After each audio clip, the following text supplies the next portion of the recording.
Aucun de vous ne réalise la foi jusqu'à ce que sa passion soit conforme à ce que j'ai apporté. Cette parole prophétique nous interpelle. Elle nous invite à un examen intérieur, à sonder nos passions et nos penchants. Pourquoi?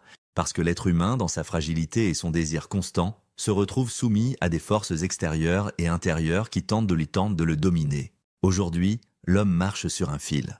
D'un côté, il fait face à un fondamentalisme religieux, qui cherche, à travers une interprétation rigide et souvent déformée de la tradition, à manipuler le sacré, et de l'autre côté, un modernisme matérialiste envahissant avec ses promesses de libération. Mais quelle libération au juste? Cette supposée liberté ancre l'homme dans ses passions et fait de la tradition une cible à abattre. Elle aveugle par son arrogance, prétendant qu'il suffit de rejeter le sacré pour s'élever. On voit pourtant que cette voie laisse souvent derrière elle des cœurs vides, enfermés dans les chaînes du consumérisme et de l'individualisme.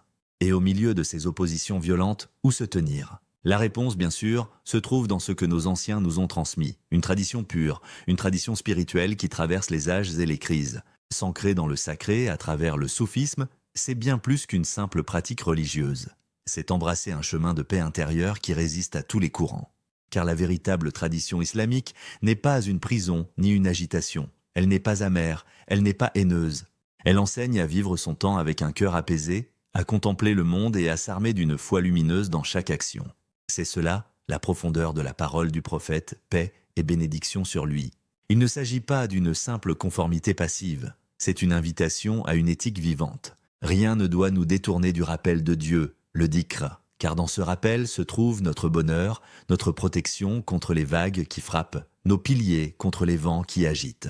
Aujourd'hui, plus que jamais, nous avons besoin de revenir à l'essence, abandonner la lutte des formes superficielles pour retrouver la richesse infinie de l'esprit.